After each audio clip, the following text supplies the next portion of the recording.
Good morning. This is Alan down in, as you see, a wonderful sunny Southwest Florida. It's about 65 degrees out, absolutely blue sky and gorgeous. I woke up this morning to actual frost on the ground. It's the first time that I've seen frost on the ground in over 10 years. So it was definitely a chilly evening last night, but it's supposed to be back up to 70 degrees by Friday to welcome all you folks that are coming down for the holiday season to enjoy some wonderful, sunny, fairly warm weather down here in Florida. So we look forward to seeing you soon. Just recently, a couple things have come up. In the last couple days, I've been seeing some overall opinions in both emails and some phone calls with some clients that we've had that there's some definite misconceptions out there in the marketplace. Mostly, it seems to be regarding shopping for short sales and foreclosures and exactly what the market is doing. So I'm going to answer a few of those questions. So let's start with short sales. I did a nice video on short sales a while back that goes through the short sale process pretty thoroughly. So, for a detailed analysis of how the short sale process worked, please go back and look at our video on short sales, as I'll answer a lot of your questions. But primarily, the three biggest misconceptions I'm seeing is that people are looking at the prices for short sale homes and they think that if they make an offer at that full price at the house, that they can buy the house at that price. In 98% of the case, that is not the case. The reasons that the prices look so enticing for short sales is that agents know that the bank won't even look or tell them what kind of a price that they would accept until they present an offer. So what agents are doing is they're putting ridiculously low prices on their short sales, knowing that the bank will never accept them. But what it does is it gets an offer into the bank, and then the bank will reply, and then they know what it will sell for, and then they can go forward with them. A good example is, let's say an agent has a home that they know will probably sell around 300. They'll put a price in the MLS as a short sale at 200. A buyer comes along and thinks that's a great deal, so they put in a full price offer of 200. The bank gets it, says, no, we won't take 200, but we'll take 275. Of course, that buyer thinks we're going to get this great deal at 200, and after 6 months of waiting and everything, they get mad and leave, and then the agent then knows that they can sell it at 275, and then they advertise it as an approved short sale. The problem with that is, it's approved short sale, but the banks are only approved their short sale for that buyer and for 14 days. And after 14 days, they shred the file, and then the new buyer has to start all over. So when you see something that says approved short sale, it doesn't necessarily mean that it's smooth sailing. It just means at one time they had an approval at that price. It still could mean that you put in an offer at the approved price and they no longer even have the file. I know it doesn't make any sense, but nobody says that the banking fiasco is making any sense because that's what they do. They shred the file and then they start all the way back over from scratch. And I don't think all the buyers are being told the straight scoop on that. The other thing that you have to understand is that even though you have an approval or you buy a short sale and you go through the process, and let's say you're 1, 2, 3, 4, 6 months, whatever, into the process, and you do get bank approval on your sale. You think, we're home free, we can buy this house. Well, no, not quite so fast. That's only about halfway through the process. Because now what happens is that the bank agrees to sell at that price, but they have not done any kind of investigation into the seller or the transaction in which they've agreed to to the short sale price.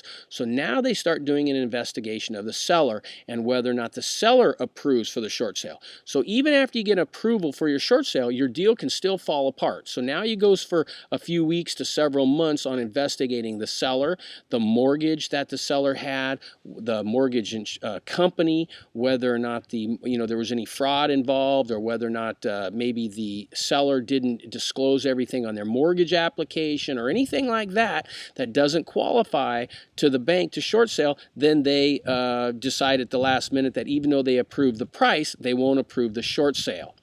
Then even at that, let's say that the seller gets pre-approved, there's still one last hurdle. What I've seen happen 90% of the time is the short sale on the ones that get approved, and this has happened to 90% of ours, and it just happened to a good friend of mine, On the day of closing, the bank will call up the seller and say, we need to get an extension. We need to get you some paperwork that you have to sign. And they don't tell you what it's for. They send you send the seller a next day package. And in that package is a letter that they're wanting them to, the sellers to sign a $30,000 to $50,000 note on top of the price of the home. And of course, this catches the sellers by surprise. They refuse to sign it. And if they refuse to sign it, then the bank usually will pull the short sale and they won't go through with it. So there's several hurdles that most buyers are totally unaware of that goes on during the short sale process. Just had a good friend of mine sold 2 lots in South Carolina. She thought it was all sold and closed, and on the day of closing, I told her that this would happen, and she got a call from the bank that they extended a week. Then she got a next day package, and they wanted her to carry a $30,000 note on each lot. Of course, she refused to do so, electing, just to let the bank foreclose, so both her short sales fell through. This is very common, so it's never a gimme that your short sale is going to close until it actually closes. It's a very long, drawn-out, frustrating process for most people. The good news is that we've been able to find over 70 homes for short sale buyers that were fighting the short sale prices. We found them better homes at the same, if not better prices that they could close in 30 days. How do we do it? With our Market Watch and home search systems, which are constantly scouring the entire MLS for every home by for sale by owners, foreclosures, short sales, and homes. They find the best buys, and then we get them to our buyers first so that we're able to scoop up the best buys. So if we can do that for you, we'd love to. So give us a call and we'll get you set up for that. The second thing that I'm hearing is on the market. A lot of people keep, for some reason, believing, or they're getting information from where it says the market's slow or bad or whatever down here. Let me give you a little idea. I just finished through September my monthly market indicator right here. Now, this is a 30-page report that I've done, and you can see here it tells you about everything that you'd possibly ever wanted to know. So if you have any questions on the market, what's sold, the days on market, what things are listed for, I even have them broken down per city. I can basically tell you probably any fact that you want. I'm an analytical by personality, if you can't tell. But I find having the stats and figures are very helpful to get my clients the best buys, and I can always save my clients 10 to 15% on their purchase. So, work with us on this and we'll make sure that we save you thousands of dollars as well. One of the first things I wanted to bring to your attention, though, was included right here, was one of the questions I get, and that is the median to list sold price. As you can see here, the prices have gone up about 10% over the last year, which is what I said. Last year we were at bottom. They did come down a little bit from where they were, as you see right here in April, May, because we go out of season, and now as you see they're going back up because we're in season. The bottom for our market was last year. We're definitely gone up 10% this last year, and we'll continue to go up. So if you're looking to buy a home here, we've already hit the bottom. We're starting back up, so now is the time to buy. The other thing that people do is they come down and they see the prices. Let's say you have a house that they're asking $200,000, and they think that the sellers are giving them away at $160,000 or some big drop-off. As you see by these numbers, these is a list to sold price, which means that if you list a house at $200,000, this house is selling at $196,000 or $194,000. As you can see, month to month, every month they're selling at 99%, 100%, almost full asking prices. That's very common. The other thing, if you look down here on the chart, you'll see that the homes that are being listed and the homes that are being sold, in other words, the red to the green, as you notice, is level. That means is as many new homes as coming on the market, just as many homes, for the most part, give or take a few, are being sold. So it's a level market, a supply and demand. You understand how that works? The higher the supply, the lower the price. Well, we're even now, and actually you can see back here that actually crossed over where our supply was actually going down, which is what caused our prices to go up.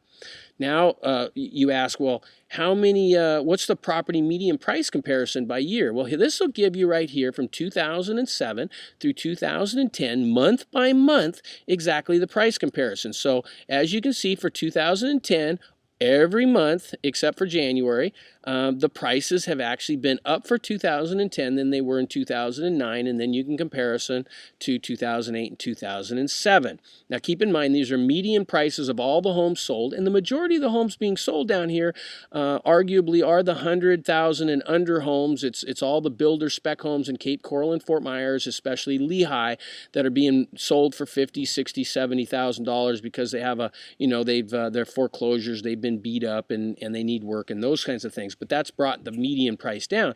But it gives you a general idea on the numbers of homes that are selling. Now, let's also take a look at this, because I think you'll find this interesting. Here's the total number of single family and condo homes sold from 2003 to 2010. I've heard several people this week say, well, I've been told homes aren't selling down there. Well, this gives you a little idea. Last year was the #1 year in history for sales of 16,885 homes, 3,300 condos, and already of September of this year, we beat the condo record with 36, and we were at 12,000 single-family homes. So I'm sure by December we'll surpass the 16,000 mark, which would be our all-time record high in volume number of sales. So you see, the whole idea of homes just aren't selling down here is way correct. We're selling almost twice as many homes in volume than we were in the peak year of 2005. I bet that surprises you a little bit. Okay, now let's take a look at page 23 here. Got some interesting info for you. This here is a question I get all the time, and that is the days on the market. How fast are homes selling? Well, as you can see here, the days on the market for both homes and condos are staying right at 120 days on market, 117, and then when we get into season, it's closer to 90 to 100. This mostly is just out of season. Remember, this report ended in September, the end of our slow season. September is our slowest time of the year. So in September, the slowest time of the year, homes were averaging 117 days on market. Well, heck, that's less than 3 months.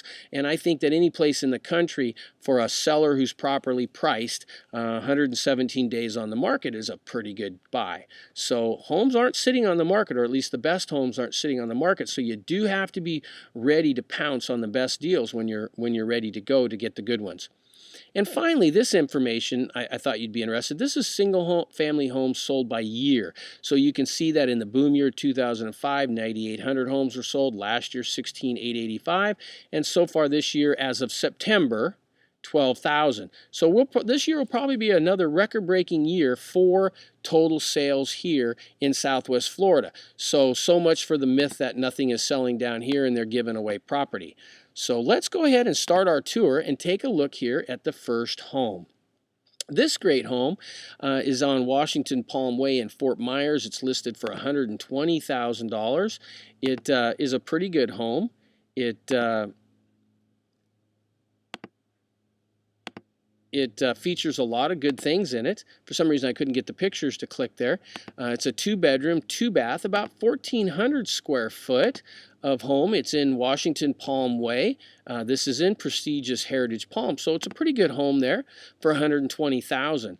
This next home is $145,000. It's in Lucius Street down in Fort Myers. This is a short sale. It's a 2-bedroom, 2-bath, 1,863 square foot, listed for $145,000. This home has a bed, a great bedroom in it, plus a den and an office.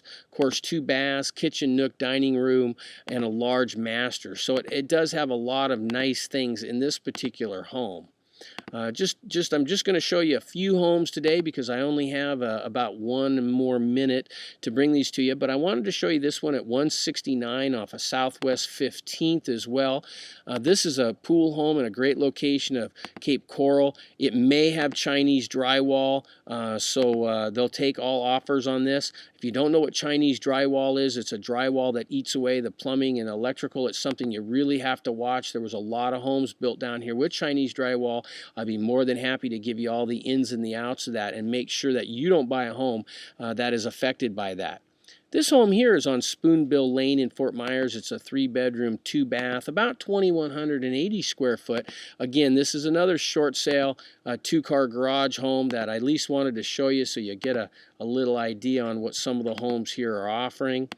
I thought was a pretty good, nice home in Gateway. I love Gateway. I've sold several homes in there. It's very close to the freeway and nice. Now, this is a waterfront home on Southwest 11th. It has 255 feet of seawall on water on 2 sides, so that's pretty cool. 3-bedroom, 2-bath, 1,200 square foot. It's listed at $249, which is about the entry-level price for a waterfront home here in Cape Coral. Well, that about does it for our tour today. I wanted to give you some information and answer those questions. If you have any questions on any properties or you'd like to get signed up for our custom tours, give me a call, 239-995-0754 or 239-989-1106. Until we speak tomorrow, bye-bye now.